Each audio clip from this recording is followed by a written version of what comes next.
Hi, I'm Rosa Lamosing. I'm a somatic-based whole life leadership and presence coach. And I'm Ellen Palmer. I'm a regenerative leadership coach and strategic advisor for purpose-driven women. We're coaches. And also friends. Welcome to the Presence Hour. We have cleared this hour to become present to what is and invite you to join us in a lively conversation. We'll explore what is coming up for us and illustrate how cultivating presence can help us gain new insights, perspectives, and ways forward. Let's come together and take the mystery out of presence by getting ourselves there now. Take a deep breath into your heart, and from here, we'll begin. Hello, here we are together. We'd like to start the hour today by coming in to the present moment together. So I'm just going to ask everybody to feel the bottom of your feet.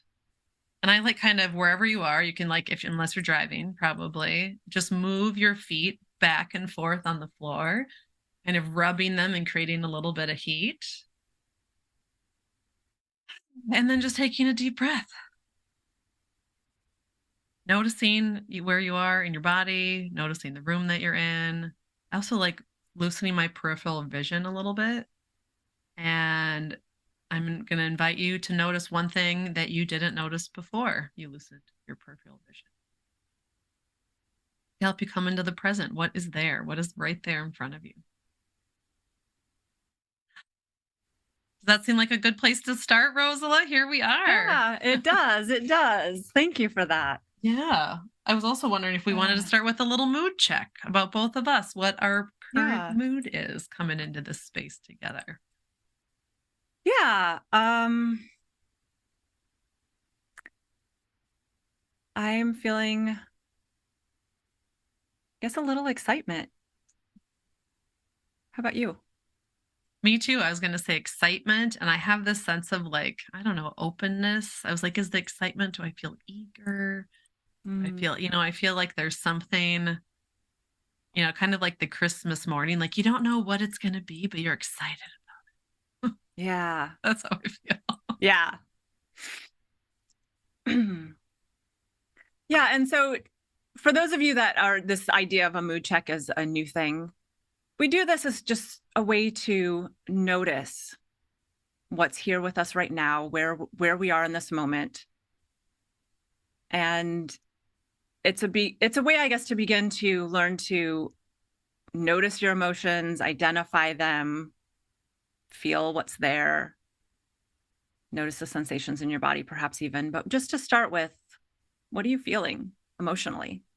So it's an area I think a lot of us tend to not put a lot of attention into until it becomes sort of an overwhelming, really big feeling. So this is just an invitation to start to notice the quiet, subtle emotions that are living there. Or not so quiet sometimes. Yeah, sometimes. Rosal and I chatted before the call, and I've had an interesting weekend filled with lots of big emotions. So those, checking in with those and actually listening to them rather than plowing through.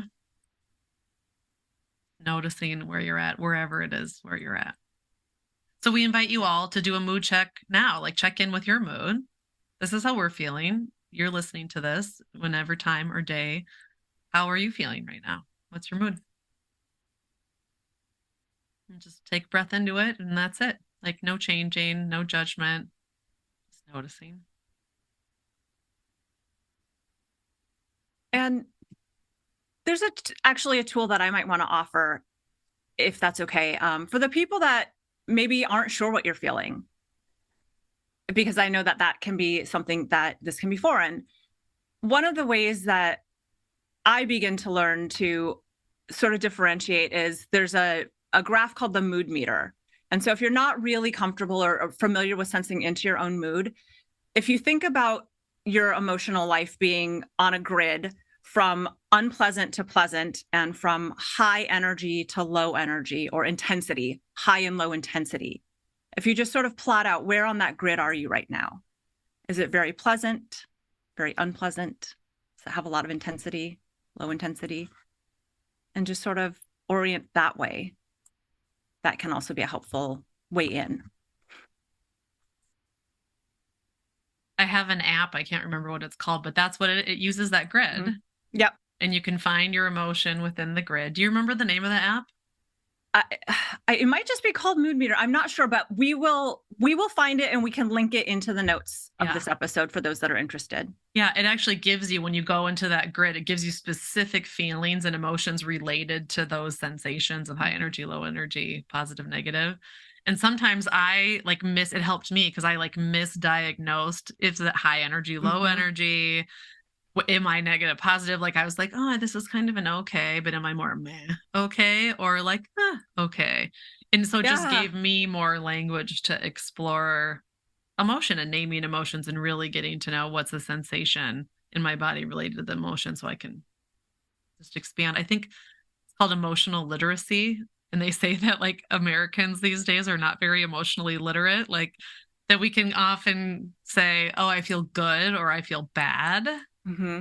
Or happy Yeah, or sad. happy or sad, Yeah. kind of those big, toggles between on the spectrum. But adding in that high energy for me helped me even reframe um when I would give a negative, like I would have high energy in my body and I would like say, like think, oh, it's anxiety or it's like, Mm, oh my gosh, what is this? I don't, whatever it is. But to be like, no, I'm actually not anxious. I'm excited. Like this is a right. positive way of having high energy and just having that displayed in such a way where you're familiar with the emotions on the app when you see them all. You're like, oh yeah, Yeah. that. Oh Yeah. yeah, that. Like joy is a very high energy emotion. Yeah. And, for me, it was interesting. There were a couple of things that I learned from using this app. One was that oftentimes, there are layers, there are multiple things that we're feeling at the same time. And so it kind of helped me realize what those layers were and then gave me an opportunity to decide which I wanted to more intentionally focus on or put my energy into. The other was that sometimes, like you, I was mislabeling. Like one of them that I felt specifically was interesting as challenged was in the high pleasant. And I was like, I don't usually think of challenge as being pleasant. I feel like that means challenged. Yeah. But it can mean, oh, I'm being invited into growth and I'm learning. And that can be very, and so it helped me reframe even the way that I think about some of the emotions, which is I think what you were just alluding to. So Yeah, that challenge is one of the ones for me too that I was like, why do we give a negative connotation to all these things where we feel kind of a rub? mm, When in coaching, I'm like, that's a growth moment. Like that's when you're growing. Like what does growth feel like? That growth is one of my main things that my business is called Freedom, Growth, and Joy. So one of the things I value is growth and putting myself in a growth situation where I feel like I'm growing and expanding. And oftentimes growth is super like uncomfortable. yeah. And I'm like, is that I'm just choosing to be uncomfortable all the time? Like maybe. But in a positive way, I feel like it's stretching. Like when you feel it Yeah. stretching and doing it, it doesn't all maybe growth hurts the worst when it's like out of your control or it's really drastic. But when I'm Yeah. like feeling into growth on a daily basis and expanding, then it's like a positive. I Yeah. had no idea we were going to go to this app, Rose. Yeah. Me either. I forgot that Me you either. have the app and I have the app. Yeah. Um, yeah. And I think also too, this idea of the discomfort of the expansion, when it feels like we're aware of it and being intentional in it is maybe a little different than when it feels like something is happening to me and I maybe don't understand it or I feel like I don't have any control. So that's also another way to help you to feel like you understand and you have some choice in what you're experiencing, I think. Well, the having a choice in what you're experiencing kind of directly leads into what has been coming up for me over the weekend. Um, and maybe I'll start there. Is that Yeah. okay? Yeah. So my mind is rolling in kind of a couple different places, but what Rose and I were talking about prior to turning on the camera was something called conditioned tendencies, which are essentially our habit patterns that we are conditioned throughout time, that we all act a certain way. Like something happens and we react to it. And the conditioned sense is, especially when it comes up with family or specific situations. So I had two of those, and one led into another that I came up with. First, a financial situation where typically I'm totally on top of my finances. I feel really positive and good. And then I just had this huge, like a rug was pulled out from underneath me, that this huge bill landed on my plate. And I was just like in shock, and I didn't know what I was going to do. And I basically kind of, went into kind of a panic and it reminded me of my youth, that my mom was a single mom and she was a teacher. So she had, a pretty minimal salary in the 80s, whatever teachers got paid back then. And so like it was affecting me in this really big way. And I was like totally shut down. And how I responded to it was just like panic. And I was just like, I don't know what to do. I don't know what to do. And I felt alone. And I think that is like a version of this like conditioned tendency in me, is to just feel like I was alone in this. Like that's how I deal with my problems. That's my conditioned way of dealing with my problems. And as I've grown older, compared to like, instead of a conditioned tendency, it's like a habit or how I choose to act in the moment. I wasn't acting how I choose to act now. That usually I can take a problem and I can take a deep breath and I can regulate myself and learn how to like face challenges. But this was like a knee-jerk reaction with this money, that I was like, oh my gosh, I'm just like spiraling back to when I was like a young child, being like, what do I do? And I think throughout these other lessons that I learned on the weekend about dealing with family and challenges I had with family as well, that are conditioned, that I didn't act from a place of what matters to me now. I was acting out of reaction. And maybe it's because I was already all spun up about the money thing, that I wasn't my best self going into it. Yeah. But I didn't see myself as myself now. I was really like regressing in a way to these old habit patterns of how to deal with like really big stress, or things that like really get me, like my kids. Kids are kids, right? My kids, it's like not out of the ordinary. But like when they're supposed to bring their dishes into the kitchen after they're done eating, they're supposed to like, only have so much screen time. And when the screen time's over, they're supposed to shut it off without like a big argument and a cry fest and, things like that. But they weren't their best selves. And so I became really reactive. Mm-hmm. And so I've just been like, okay, how do I sit with and find presence in the moment? Because it was like a runaway train. Yeah. Like it was a runaway train. I was not in the present moment. I was just in total reactive behavior. And it's so different from my typical experience. I felt like, oh my gosh, what is happening to me? Why is this like, who is this person? And through talking to friends and connecting with people I love and really being inspired by and reminding myself of presence, is like, what can presence offer me? And my lesson, to wrap this up and open this up, Rosala, to you, is like, my lesson was to connect in with what matters most to me. Like what is my commitment? Who do I want to be? And what have I been living into is who I think of myself now. And it's all around unconditional love for myself and for others, and connection, that I want like real connection with like people in my life. And so coming into the present, I didn't have connection. I did not have unconditional love. I was just like for myself or others. So I was like, that's kind of my lesson where I'm sitting now, is like, okay, how can presence support me in recentering in my, like what I do want to focus my life on and focus my attention on, which is this unconditional love. Yeah. And being truly connected with the other person. Yeah. So it sounds like there's a couple of things that I'm hearing. And, one of them, I think, and we've touched on this a few times before, so maybe it's good to get a little deeper, is the sense of identity.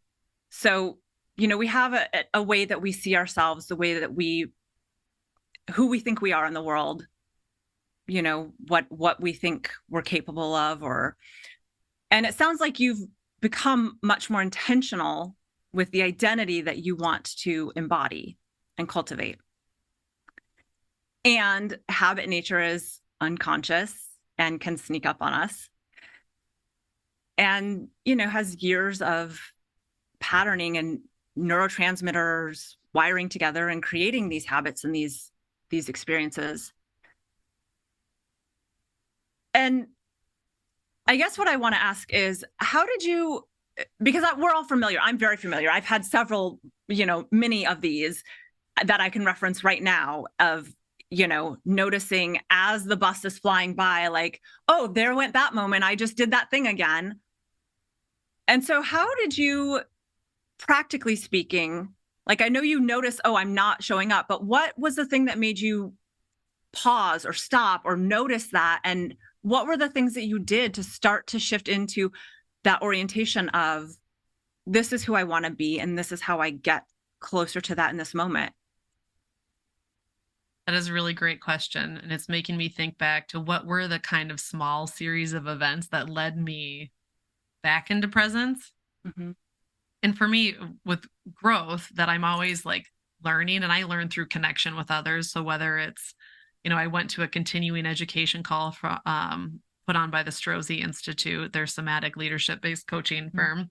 And I got inspiration from them about, the holidays are coming up, they were talking about, and how do you stay connected to what is, and or what you care about and who you are now as a person when you have these older like previous relationships that come in. And just having that awareness of like another invitation, I guess, to orient to what matters most to me. And I noticed, like, in another series of events was like, I felt horrible over the whole weekend. I felt this grinding in my chest. I felt like super hardened. Like my whole body felt like I was armored and hardened. And I was just, because I have done so much practicing with changing from this hardened exterior to a softer exterior in my body, and really having a softer, more open heart and way of softness of being in the world than I grew up having.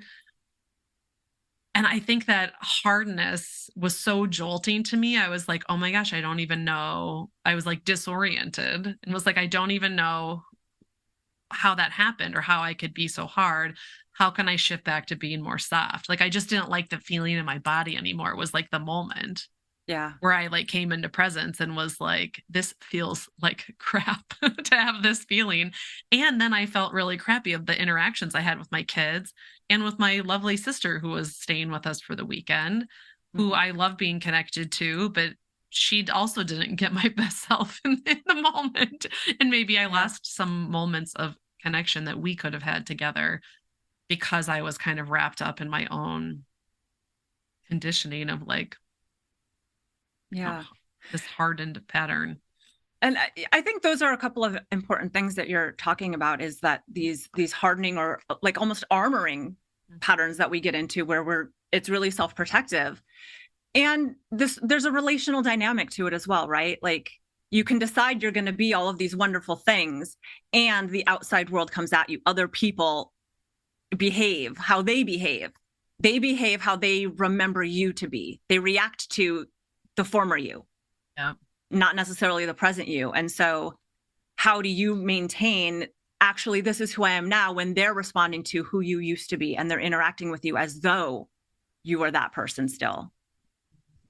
So that's, back to that conditioned tendency. So that's what it is. And we brought that term up, is that like being with my sister makes me feel like I'm that like, little 11-year-old girl again, that's being reactive and, not in control of what's happening around me. And I think that's another word that's coming up in me right now too, is control.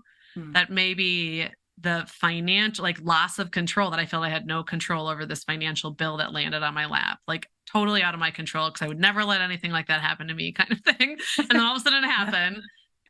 And that is an old pattern of mine, a conditioned pattern that I always felt like I wanted to be in control of whatever the situation was, whether it's like I'm a planner, I'm organized, that's the way I control. So there's a lot of positives to, having that habit pattern in my life. And that's one that I've really learned as I have softened or just like become more okay with what is like also letting other people be who they are. But back to that unconditional love thing. The more I have unconditional love for myself, that's like the softening I think that I'm feeling, is really just having more love for myself and then having more unconditional love for others. So just kind of dropping the judgment of both the person and the situation.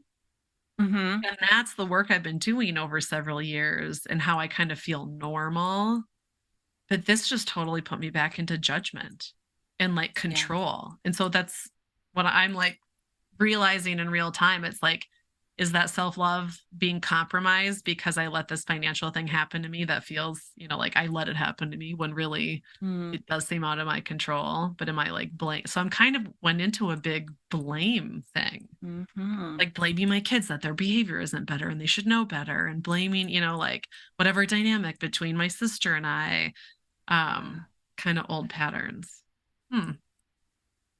Yeah, it's interesting.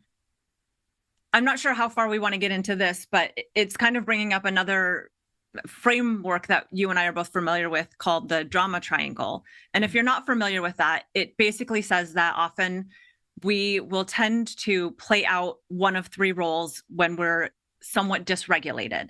And those roles would be victim, persecutor, or rescuer. And you can play them out semi-consistently with certain people in your life. You can switch from role to role within one conversation with a person. And so it sounds like you sort of say those three things again, just slower, and explain each one. Yeah. So they are victim, which basically means that life happens to you. It's out of your control. People and circumstances are acting upon you. Then there's the persecutor, who is the thing that is acting in a negative way, the circumstance or the person, upon you. And then there's the rescuer, the person that you either hope will come in and save you from all of this, or that you become in wanting to save others from these things. And as we sort of move ourselves into one of these roles, we then place others in an opposite and complementary role that feeds the dynamic that we're playing into. And like I said, it can switch moment to moment. And you can be sort of toggling back and forth between them within a conversation. And so it sounds I can see all three of those roles in my dysregulation over the weekend. Yeah. And so I think part of what I'm saying is like it sounds like you kind of put yourself into this victim role with the finances. And then because now you're dysregulated and feeling like a victim, you need other people to blame and make them the persecutors. And then, I started persecuting my children. Yeah, you might do that too. You might be playing both the victim and the persecutor. Like it sounds like you felt like a victim and you started persecuting yourself. And then, and then that energy, and then what happens, as we were talking about this relational dynamic, is then now you're not acting like your best self, and you're accusatory, you're short-tempered, you're whatever, however that shows up for you. For some of us, it might be mopey, it might be withdrawn, it might be, that sort of overdoing, people pleasing, putting ourselves last and putting everybody else first.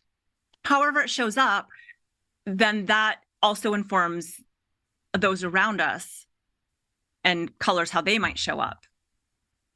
And so then I guess we're back to, how do you start to recognize, and what are the specific steps? So you mentioned like noticing, I feel icky. Yeah. What exactly did that, you said this grinding in your chest? Yeah. What else is there? Back to that armoring that I just felt really constricted and really hard. Like my whole chest, I just felt like a plate of armor over my chest. And like the furrowed brow, that is a cue that I have learned over time for me, is like I have these deep lines. If you're watching this on YouTube, you can see them. But like I furrow my brow. So I have two very deep lines from furrowing my brow. Like when I concentrate, I do it too. But that's always like my first, like, what, it's like the judgment. And part of it is like curiosity sometimes, is like the positive side of it, is that I'm like trying to figure something out. But then when judgment is the dominant play in that rather than the curiosity, I mean, I think that is the shift there, is moving from judgment into curiosity, or that like judgment back into that unconditional love of just reorienting myself. Like now I'm starting to shift to talking about the shift as you notice first. And then, I think Rose and I both believe this, that, we create our own realities. So it's like, and we create that by the choices we make. And I reminded my family this weekend, it's funny that this came up, but that we make 34,000 choices per day on average, each of us. That's a lot. That feels like more. Yeah. But I was like, but then you have more chances. So to feel like, okay, you made all these choices, so I'm coming into the present moment and I regretted all that stuff.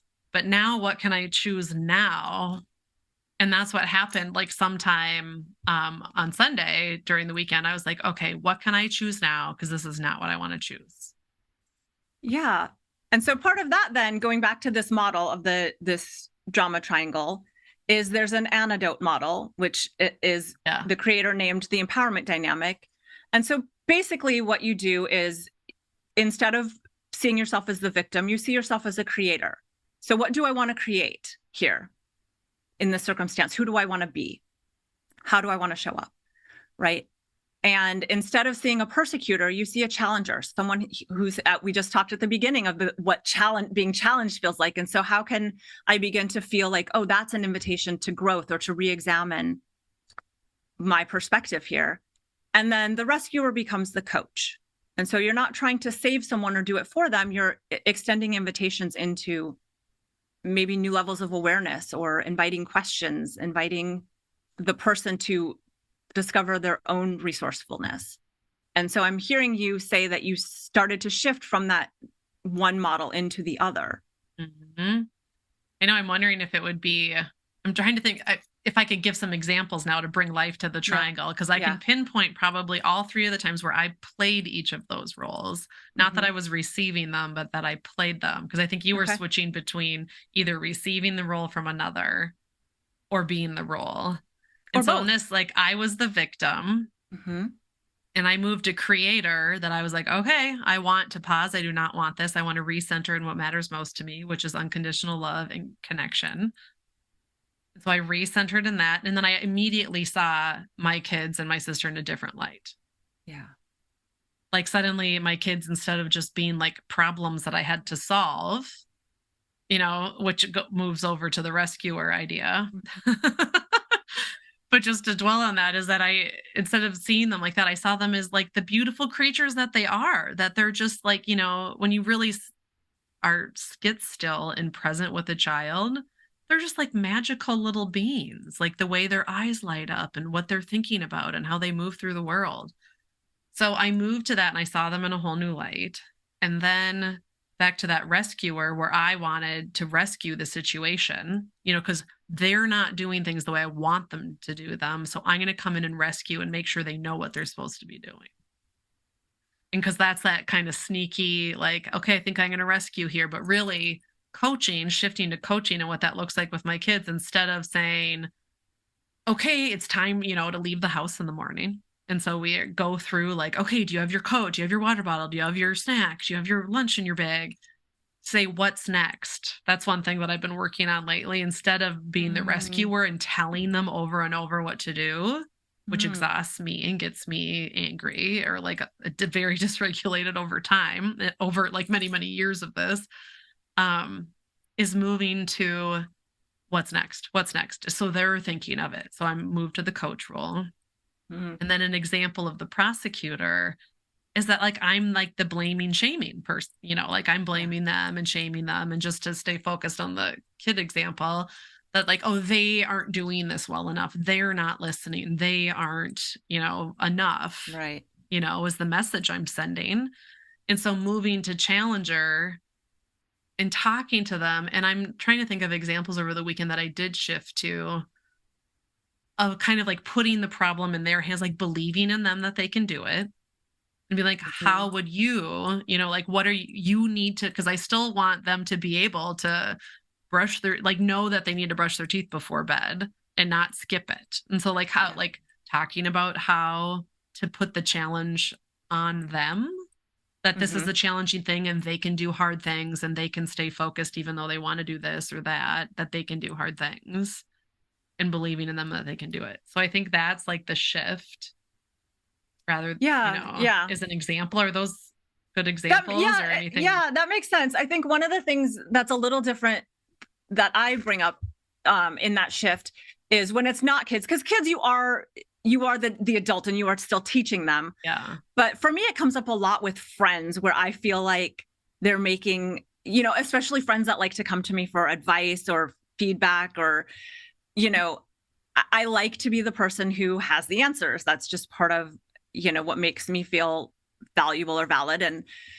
And so I've noticed, you know, historically, someone would come to me for advice. I would give them advice or thoughts, and then get very, very frustrated when they didn't do it and get into judgment about why are they choosing these stupid things, and they're just, and sometimes it would So cause, what role would you be in then? yeah, so I would go from rescuer to persecutor. Like I would be trying to rescue them from their situation and then judging them and condemning them, and sometimes being a little harsh when they weren't taking my brilliant advice, instead of recognizing that maybe the lesson that they have to learn, or maybe the value that they're getting isn't, I've come to see that there's maybe a subconscious level of desire or lesson or something going on that they're maybe not ready to take that out. Like I know there's one person in particular I'm thinking of, but this comes up with a few situations, but these people are not unintelligent people, right? Like they can find the information, but there's perhaps something deeper on an emotional level or a subconscious level that isn't the move that they're ready. Like what I'm suggesting might be 10 moves away from where they are. And so they need to go through those baby steps, or it might be that there's an entirely different lesson that they're wanting to learn and maybe just not aware. And so I put myself into judgment about what they need or what's right for them, as opposed to letting them decipher, actually, this is what I want to do. And so what I've tried to shift into is, well, here are some questions I would ask, and what is the outcome that you would want, and what are the steps you might need to take to get to that outcome, and how do you support making those steps? Like what would support you in that? Or, which of course sometimes is a little frustrating. And they're like, just tell me what to do. Like, yeah. Okay, but you're not going to do it. And we both know that. Yeah. So it becomes a question about, like you said, compassion for myself, compassion for them. And potentially there's a question of boundaries that comes into play. Like how much am I willing to, if it is a truly, harmful situation, how much do I allow myself to get pulled into that? How much, do I have to pull myself back and say, well, I just can't participate in that particular conversation, but we can have many others. Right. So there's a lot that gets interwoven to this whole dynamic, I think. And what I was hearing, because I was looking for the point too, for you to turn the question again back to you on, what was the moment and the reasoning. And I started hearing some reasoning happen of like, what made you shift? Like, where was the shift? What helped you, get to be like, okay, I'm going to move from the rescuer to this. And one of the things I heard you mention was everyone has their own journey and you have to respect that. So like what was that like, what were the shift points for you where you noticed and then to shift? I think for me, a lot of it comes again back to control, and recognizing that there were points when I was identifying, I feel more invested in this situation than it seems like they are, or I'm getting very angry at someone else that I don't even know on their behalf. And yet they're still continuing to engage in those dynamics. And I started to have to recognize this is not healthy for me. Like I'm experiencing a lot of, I experience tightness in my chest, constriction, and my heart feels hard. I feel my chest feels like collapsed in. I'm noticing I get more short-tempered with my own partner while I'm talking about these friends and their situations. I just tend to take a lot of that energy on very personally and get very invested. And so just noticing how invested am I? Yeah. And noticing that it doesn't matter how invested I am, that the other person is going to do what they want to do. Yeah. It doesn't matter how good I think the advice is. And there's just, I think through part of the becoming more present, working on these presencing practices and through my coach training, recognizing that I don't know what's best for you. I have a different perspective and I can open various pains to help you look through to see, but I'm not living in your shoes and I don't know, and from what might look best on the outside, you might miss the most important lesson.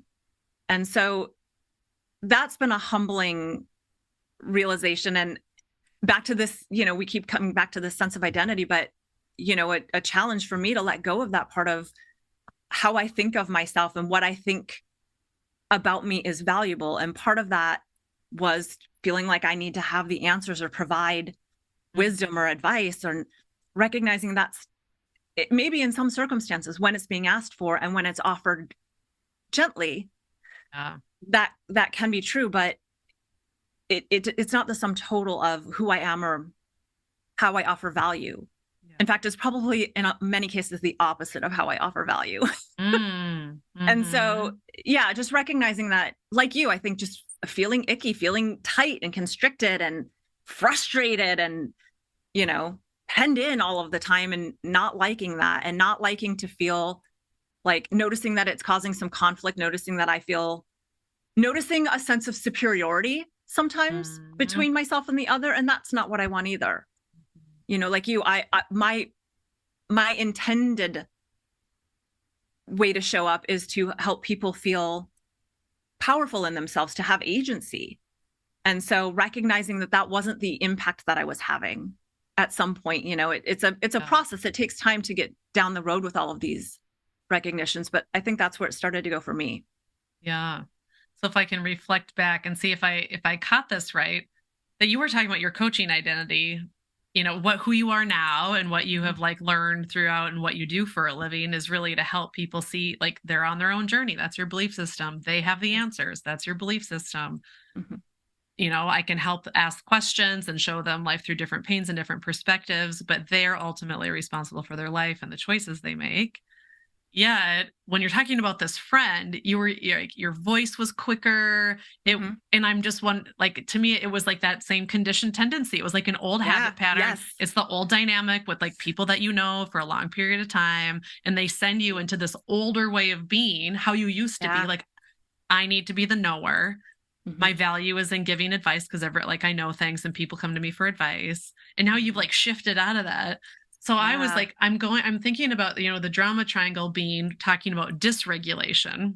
And then we pause, notice, become present, what's happening. And then we consciously choose to shift to that new empowerment dynamic, the creator and the coach and the challenger, that's regulation. Like we're getting regulated. That's the shift we're talking about between the old habit patterns or the old drama or whatever is really getting our goat or grabbing us in this old habit pattern way. Getting present, choosing, shifting to who you want to be. Like it's a conscious choice to continue to be who you want to be. And back to like recentering and what matters most to you is like that regulating. Yeah. And shift. I think that's the important part is like I was just going to say, it's the old patterns this is an unconscious way of being, right? When I'm coaching, I'm very intentional with how I show up because that's what's required. And I spend time and energy to be very intentional. When I'm with old friends, I just show up and right. And so it is that moment of becoming conscious, becoming present, becoming aware of how am I holding myself here? How am I showing up? What am I noticing? Where do I want to put my attention? It's all of that. And then, like you said, regulating, like, okay, I noticed that I'm dysregulated. What can I do now to begin to regulate myself? Even in the face of maybe they are also dysregulated and still coming at me with that. How do I come back to my own center, my own sense of regulation and maintain that or keep coming back to it really? Yeah. Because you're going to keep getting pulled away. So how do you keep coming back? Yeah, just to go back to what I had said earlier, like this is it, to just put another finer point on it. For me, it's reorienting to what matters most to me is a tool of regulation for me because it orients my actions. Like it changes how I behave and interact in the world to go back to unconditional love, first to myself, because that's the regulating move, and then to others. And then that I want connection to ground in like why I'm here is because I want to be connected. So what's going to help me become more connected for me is another regulation. Connection is regulating. And then my third one, I don't know if I mentioned it before, is like thriving, that I love. Like that is my other thing that I want to thrive as a person. I want others to thrive. I want the community and systems in the world to thrive. And sometimes that has like the shadow side of like sending me into the rescuer or sending me because like I want you to thrive. I want you to thrive, but that's also what like thriving. I know when you're not thriving, it makes me dysregulated and upset. Yes, exactly. But knowing that that's, back to reorienting to everyone's on their own journey. And the only thing, and back to control, the only thing I can control is myself. Yeah. That I've seen leadership like forums and trainings that talk about what's within your control and what's out of your control in terms of like leadership challenges. And it goes back to me as like learning that for yourself within before you start to apply it to a leadership challenge is like to know that you can only control yourself and you really can't control anything else. Yeah. And then that lesson is a lesson you need. Like I will take responsibility for those words that I know over and over and over that, and that's why it's so powerful to be able to like shift myself. And shifts the behavior and it shifts the connection with others. I swear my kids behave differently just because of how I see them differently. Yeah. Not like maybe they're not even doing anything differently. Yeah. It makes sense because you show up differently and your energy is different. So they're going to respond differently. Yeah. And I see them in a different way. Like I was saying, the difference between seeing them from the creator view or the coach view. I thought maybe we should mention that there's a book called TED, The Empowerment Dynamic, that we can put in the show notes too. If anyone out there is interested in looking at this drama triangle and then these shifts that we're talking about. That was when Rosalie, you introduced that to me, I don't know, like over a year ago. And it's, it's a continual, like once you have those 3 roles in the shifts, that's another way to like present and be like, oh, here I am being the victim. Oh yeah, I remember this role, Yep. Or here I am being the prosecutor again, because I'm gonna, whatever. So yeah, that's really been eye-opening for me and helpful. Yeah. Same. And for all of us, since it is the drama triangle that we're all living and that we all have the power to shift. That's what I just want to also put a fine point on, is that it is talking that moment of stillness. And like Rosa, we'll keep talking about how are you feeling? How is like both naming feelings and naming sensations in your body, because that's going to be your indicator that you like can pause and be like, oh, I'm choosing something that I don't want right now. And it's an unconscious choice. Because when you don't choose, you're choosing, but you're choosing unconsciously in those 34,000 decisions you make every day.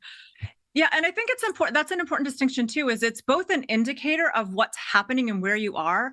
And by pausing, getting that brief moment of stillness to notice, that's a presencing practice. That's a presencing move. Like, oh, I can name there's tightness in my chest. I can name the furrow in my brow. I can name my speech is speeding up, or I'm getting louder. Or maybe sometimes you need someone else to tell you, hey, you're getting loud. Oh, I'm getting loud. Okay, what else am I noticing?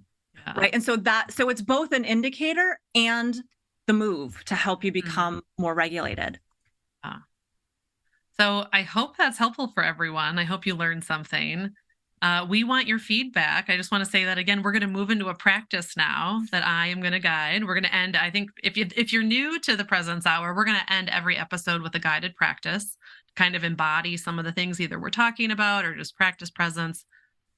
Practice, they're all regulating tools that you can bring into your life. So we want to end that way so you have that experience in your life and you start building that capacity within yourself. And we can talk about these things all day long, but when it's an embodied experience, there's conceptual learning and experiential learning. And when you put them together, you're like, oh yeah, okay, I'm actually different, rather than just like telling yourself something. And that's a lot of podcasts are lots of information. It's really great.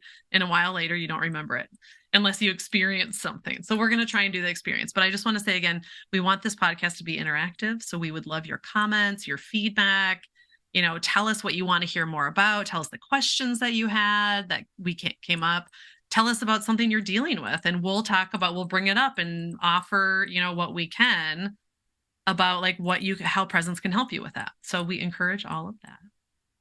And now, are you ready, Rosala? Did you want to say or do you want to say anything else before we go into the practice? Because we'll just close with the practice. At the very end, you'll hear my voice say, "We are complete," and that'll be the end. No, I'm ready. I'm excited to have you guide a practice. Right.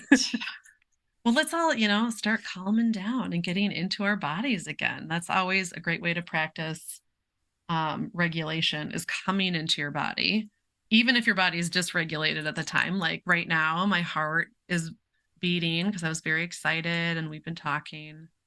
And I'm just noticing that. And I invite you to notice what's happening inside your body as you start settling in. There's no need to change anything, just notice. In fact, I always like feeling my feet on the floor. So that helps bring you into the current space. If you're driving, you can still do that part, but keep your eyes open. And if you are somewhere where you can close your eyes, I encourage you to do so so you can come more into your body experience and focus inward. And notice that you're breathing. Feel that breath as it just naturally flows in and out of your body. Notice where it's going now. How it comes into the body, your mouth or your nose, and where it goes and then how it exits. And I'm going to invite you to soften your body just a little bit. So that can be softening your face. Sometimes it helps to tense your face, squeeze your eyes, and squeeze your jaw. And then release on an exhale. Audible sighs are welcome and encouraged. Do that again. Tense your face, tense your jaw. And on an exhale, let it all soften and go. Releasing just a little bit more tension from that area. And then we're going to do the same with our shoulders. I'm going to have you bring your shoulders up to your ears and tense them. An inhale, and then on an exhale, just drop them back and down. Another inhale, squeeze your shoulders up by your ears and squeeze and tighten as much as you can. And let them drop down on an exhale, letting a little bit more tension. Make any movements that seem natural, moving your neck, your shoulders around, your eyebrows. Feel a little bit more softness. And I'm going to ask you to allow your breath to deepen and really fill your lungs. Feeling your chest expand.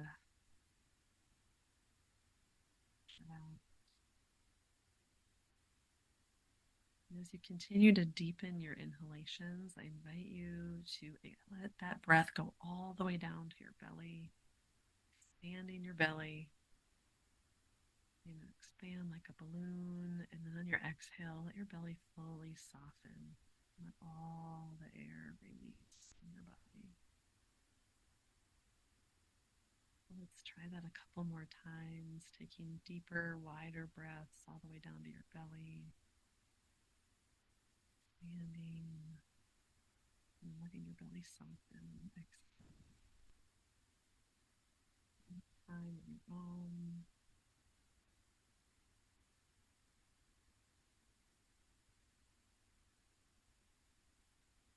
I'm going to ask you to place a hand on your heart. And just sense what's underneath your hand.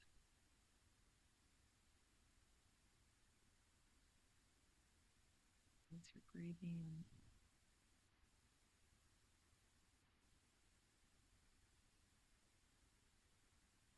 Sense your heartbeat at all. Whatever is present and noticeable is totally fine, and whatever isn't is also totally fine. Just focus your attention on your heart. And that sensation underneath your palm.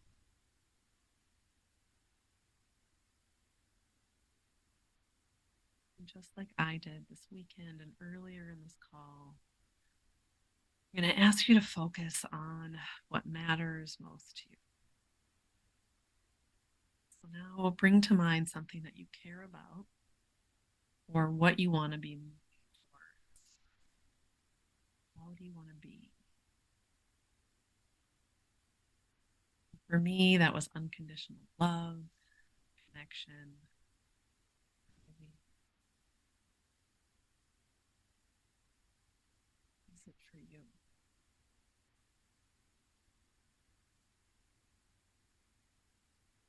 start bringing that alive in your heart. And imagine whatever it is, conditional love, imagine that expanding in your heart with each of your breaths. Whatever it is you care about and how you want to be in the world. Bring it to mind and breathe it to life in your heart. As if it's happening right now.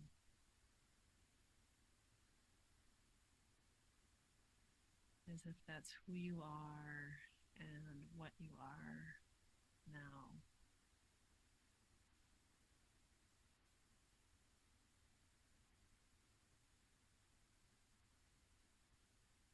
What do you notice in your body? What sensations, feelings?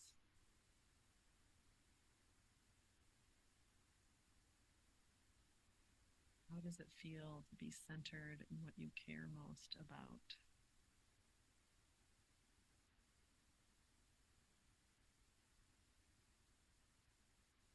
Continue to breathe into your heart as you let this feeling fully encompass and expand inside your body. And make a body memory of this as if you're taking a picture with your body.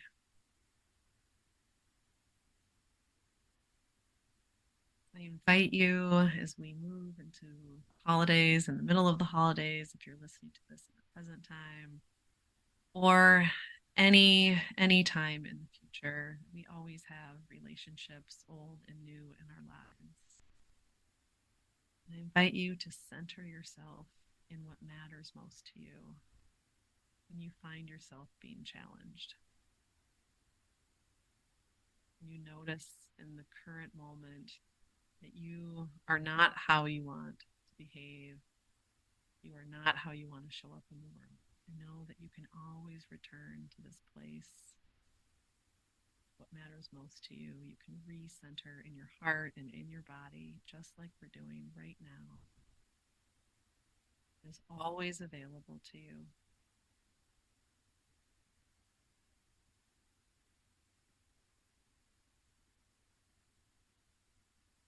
I invite you to take 3 more deep breaths into this body memory, what matters most to you, and set your intention on being this person in the world and reorienting yourself to it whenever you find yourself straying from what matters most.